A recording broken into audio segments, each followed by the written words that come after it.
નમસ્કાર મિત્રો, દેશ અને દુનિયાના સૌથી મોટા સમાચારમાં આપનું હાર્દિક સ્વાગત છે। તો આજના તાજા સમાચાર મેળવવા માટે વિડીયોને અંત સુધી જોતા રહો અને આવા જ દરરોજના સમાચાર સૌથી પહેલા મેળવવા માટે આપણી ચેનલને સબસ્ક્રાઇબ કરવાનું ન ભૂલતા।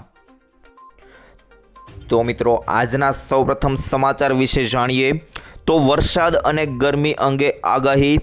જી હા મિત્રો, ભારતીય હવામાન વિભાગના અમદાવાદ કેન્દ્ર દ્વારા જારી કરવામાં આવેલા લેટેસ્ટ માહિતી મુજબ ગુજરાતમાં આગામી 5 દિવસ દરમિયાન હવામાનમાં મોટો ફેરફાર જોવા મળશે। રાજ્યના કેટલાક ભાગોમાં તાપમાનનો પારો 42 ડિગ્રીને પાર કરી ગયો છે, ત્યારે હવે આકરી ગરમીની સાથે ગાજવીજ અને પવન સાથે હળવા વરસાદની આગાહી કરવામાં આવી છે। જેમાં મિત્રો છેલ્લા 24 કલાકની સ્થિતિ તમને જણાવું તો ગઈકાલે ગુજરાત પ્રદેશ, સૌરાષ્ટ્ર અને કચ્છમાં હવામાન સૂકું રહ્યું હતું। જો કે સૌરાષ્ટ્ર અને કચ્છના કેટલાક ભાગોમાં મહત્તમ તાપમાનમાં નોંધપાત્ર વધારો જોવા મળ્યો છે। ખાસ કરીને રાજકોટમાં 42.7 ડિગ્રી સેલ્સિયસ તાપમાન નોંધાયું હતું, જે સમગ્ર રાજ્યમાં સૌથી વધુ હતું। અને આ ઉપરાંત અમરેલી, સુરેન્દ્રનગર અને ભુજમાં પણ પારો 40 ડિગ્રીની ઉપર રહ્યો હતો।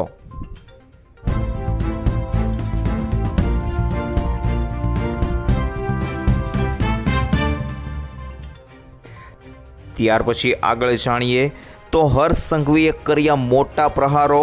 જી હા મિત્રો, લોકોને ચેતવણી આપતા અને વિપક્ષ પર કટાક્ષ કરતા હર્ષ સંઘવીએ કહ્યું હતું કે જો રાજકોટના એક પણ વોર્ડમાં કોંગ્રેસીઓ કે આપ્યો પાપ્યો ચૂંટાઈને આવી ગયો તો તેઓ તમારી નવરાત્રિ રાત્રે 12 વાગ્યે જ બંધ કરાવી દેશે। તેમણે પોતાના આગવા અંદાજમાં ઉમેર્યું હતું કે જો આવું થશે તો મારે તેમને સરખા કરવા માટે છેક ગાંધીનગરથી રાજકોટ આવવું પડશે।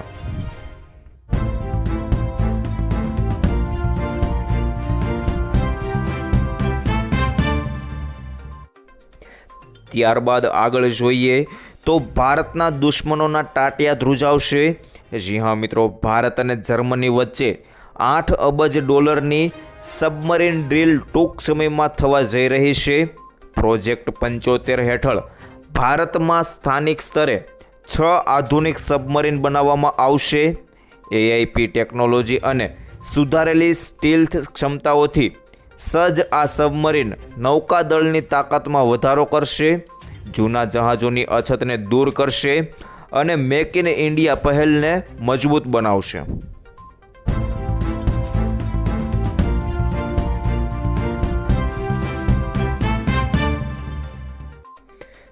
ત્યારબાદ આગળ જાણીએ તો મોદી સરકાર આપશે 1000માં ફોન। જી હા મિત્રો, ગુજરાતના બજેટમાં નમો ટેબ્લેટ યોજના માટે ₹200 કરોડની જોગવાઈ કરવામાં આવી છે, જે હેઠળ 3 લાખ વિદ્યાર્થીઓને ટેબ્લેટ વિતરણ કરવામાં આવશે। ગુજરાત સરકારના શિક્ષણ વિભાગ દ્વારા 2024 માટે નમો ટેબ્લેટ યોજના શરૂ કરવામાં આવી છે। આ યોજના હેઠળ સરકાર એસર અને લેનોવો ટેબ્લેટ માત્ર ₹1000ના સબસિડી ભાવ પર ગુજરાતના વિદ્યાર્થીઓને પ્રદાન કરે છે। ધોરણ 12 પાસ કરેલા અને કોલેજ પોલિટેકનિકમાં પ્રવેશ લેનારા વિદ્યાર્થીઓને આ લાભ મળે છે।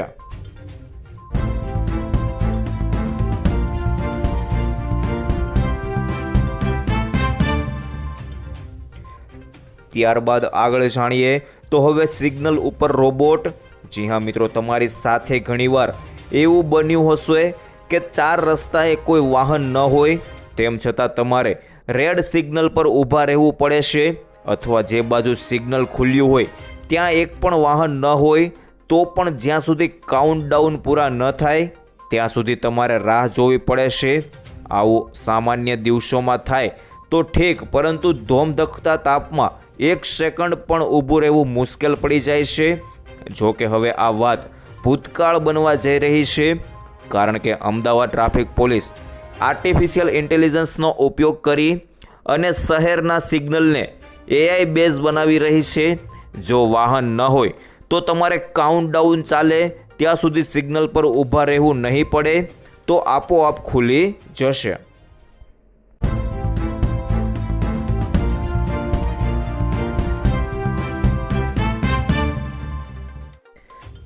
ત્યારબાદ આગળ જાણીએ તો ખેડૂતોને જલસો 5 લાખ રૂપિયા ભેટ।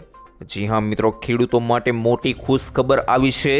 હવે કેસીસી હેઠળ રૂપિયા 3 લાખને બદલે 5 લાખની સસ્તી લોન મળશે।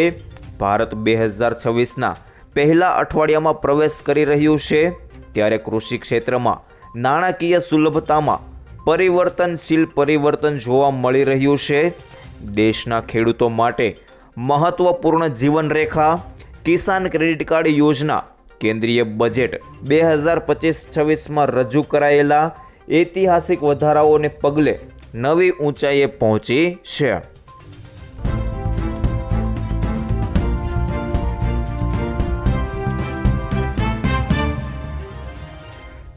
ત્યારબાદ આગળ જાણીએ તો ગુજરાતીઓના સપના સાકાર। જી હા મિત્રો, ખોરાક, કપડાં અને મકાન, આપણે બધા આ 3 વસ્તુઓ માટે જ મહેનત કરીએ છીએ। જો કે આ પછી આપણે જરૂરિયાતો અને સગવડ માટે વધુને વધુ ઈચ્છાઓ રાખીએ છીએ। એક વખતની કમાણી કરીને આપણે ખાવા પીવાની વ્યવસ્થા કરી લઈએ છીએ, પરંતુ પોતાની છત એટલે કે પોતાનું ઘર રાખવાનું સપનું પૂરું કરવું સહેલું નથી। મોંઘવારીના આ યુગમાં આપણે સૌ આપણા તમામ પ્રયાસોથી પોતાનું ઘર ધરાવવાનું સ્વપ્ન સાકાર કરવા માંગીએ છીએ। આ માટે લોકો હોમ લોન પણ અપનાવે છે, જ્યારે સરકાર દ્વારા આર્થિક રીતે નબળા વર્ગ માટે વિવિધ યોજનાઓ પણ શરૂ કરવામાં આવે છે।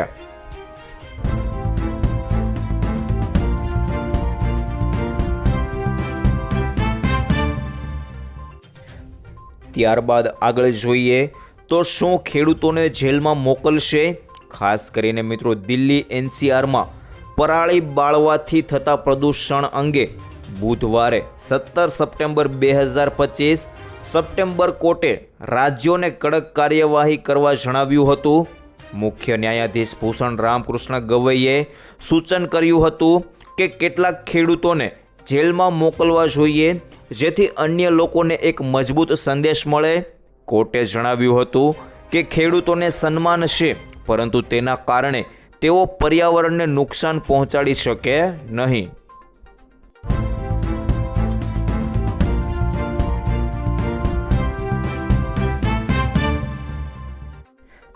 ત્યારબાદ મહત્વના સમાચાર વિશે જોઈએ તો ભારત પાકિસ્તાનની ફરી નવાજૂની। જી હા મિત્રો, સંયુક્ત રાષ્ટ્રમાં પાકિસ્તાનના સ્થાયી પ્રતિનિધિ આસિમ ઇફ્તિખાર અહેમદે આ મુદ્દાને ઔપચારિક રૂપથી ઉઠાવ્યો છે। તેઓએ પાકિસ્તાનના ઉપપ્રધાનમંત્રી અને વિદેશ મંત્રી ઇસાક ડારનો પક્ષ સંયુક્ત રાષ્ટ્રના અધ્યક્ષ જમાલ ફારેસ અલરોવાઈને સોંપ્યો હતો। આ પત્રમાં પાકિસ્તાને અપીલ કરી હતી કે સુરક્ષા પરિષદ ભારત પર દબાણ બનાવે છે, જેથી સિંધુ જળ સંધિ મામલે સહયોગ ફરી શરૂ કરવામાં આવે। અને મિત્રો, ખાસ કરીને પાકિસ્તાન માટે સિંધુ નદી કેમ જરૂરી છે તે તમને જણાવું તો સિંધુ જળ સંધિ ફક્ત પાકિસ્તાન માટે એક કરાર નથી, પરંતુ તેના અર્થતંત્રની કરોડરજ્જુ છે। પાકિસ્તાનને સિંધુ, ઝેલમ અને ચિનાબ જેવી નદીઓમાંથી મુખ્ય પાણી મળે છે। દેશની ખેતી અને સિંચાઈ આ નદીઓ પર નિર્ભર છે। વીજળી ઉત્પાદન અને પીવાનું પાણી પણ તેમના પર નિર્ભર છે। જેમ જેમ તાપમાન વધે છે તેમ તેમ પાણીની માંગ અને અછત બંને વધે છે। આ પાકિસ્તાનની સૌથી મોટી ચિંતા બની ગઈ છે। આ સંધિ હેઠળ પાકિસ્તાનને પહેલાં જોઈએ તેના કરતાં વધુ પાણી મળતું હતું। જો કે પહેલગામ હુમલા પછી ભારત કડક બન્યું છે અને આ પુરવઠા પર પ્રતિબંધ મૂકવાનું શરૂ કર્યું છે।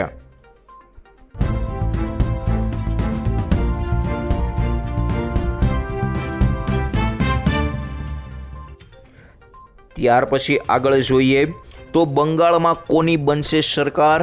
જી હા મિત્રો, પશ્ચિમ બંગાળ વિધાનસભા ચૂંટણીના પ્રથમ તબક્કાનું મતદાન પૂર્ણ થઈ ગયું છે।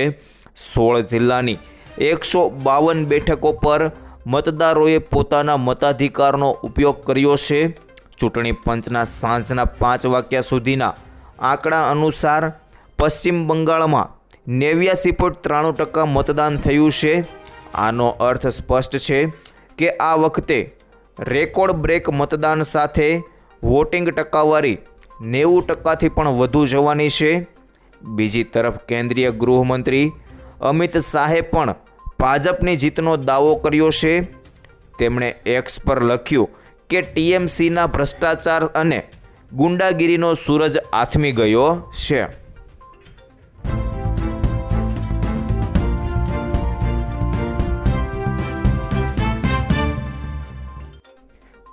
ત્યારબાદ આગળ જોઈએ તો મોદી સરકારની યોજનાઓ ભેટ સમાન. જી હા મિત્રો, મોદી સરકાર સત્તામાં આવ્યા બાદ એક પછી એક અનેક યોજનાઓ બહાર પાડવામાં આવી છે, જેના દ્વારા જનતાને ઘણો ફાયદો થયો છે. કેન્દ્રની મોદી સરકારે તેના નાગરિકોના હિતમાં ઘણી યોજનાઓ શરૂ કરી છે. આ યોજનાઓ ગરીબ અને આર્થિક રીતે નબળા લોકોની મદદ માટે ઘણી લોકકલ્યાણ યોજનાઓ શરૂ કરી છે. આજે તેનો ફાયદો દેશના સામાન્ય લોકોને દેખાઈ રહ્યો છે.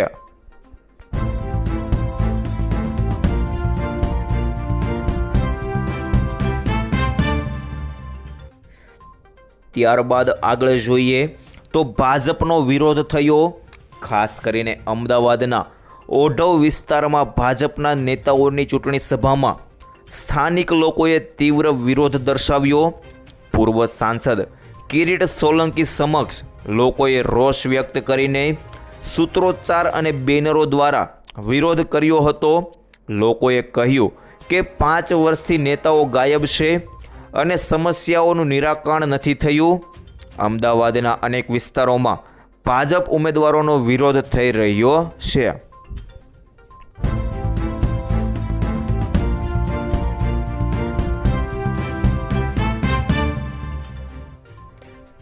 ત્યાર પછી આગળ જાણીએ તો સોના ચાંદીના ભાવમાં ઘટાડો. જી હા મિત્રો, MCX પર ચાંદીના ભાવમાં કિલો દીઠ આશરે 6000નો ઘટાડો થયો છે. આ સાથે ચાંદી તેની અત્યાર સુધીની સૌથી ઊંચી સપાટીથી આશરે 1.97 લાખ સસ્તી થઈ ગઈ છે. સોનું પણ તેની ઐતિહાસિક ઊંચી સપાટીથી આશરે ₹51,000 સસ્તું થઈ ગયું છે. IBJના 24 કેરેટ સોનાનો ભાવ 1057 ઘટીને 1,51,059 થયો છે. 22 કેરેટ સોનાનો ભાવ 1,50,454 અને 18 કેરેટ સોનાનો ભાવ 1,13,294 પર ટ્રેડ થયું હતું.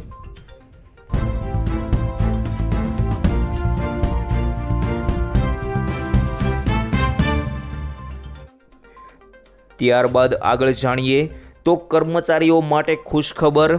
જી હા મિત્રો, કેન્દ્રીય સરકારી કર્મચારીઓ માટે 60% મોંઘવારી ભથ્થું આજથી અમલમાં આવ્યું છે. કેન્દ્ર સરકારે આ અંગે જરૂરી આદેશો જારી કર્યા છે. આ મોંઘવારી ભથ્થું 1 જાન્યુઆરી 2026થી અમલમાં આવ્યું હતું. 2 દિવસ પહેલાં સરકારે કેન્દ્રીય કર્મચારીઓ માટે મોંઘવારી ભથ્થામાં 2%નો વધારો જાહેર કર્યો હતો. અગાઉ મોંઘવારી ભથ્થું 58% હતું. સુધારેલા મોંઘવારી ભથ્થા જાન્યુઆરી 2026થી શરૂ કરીને બાકી રકમ સહિત પાછલી અસરથી ચૂકવવામાં આવશે.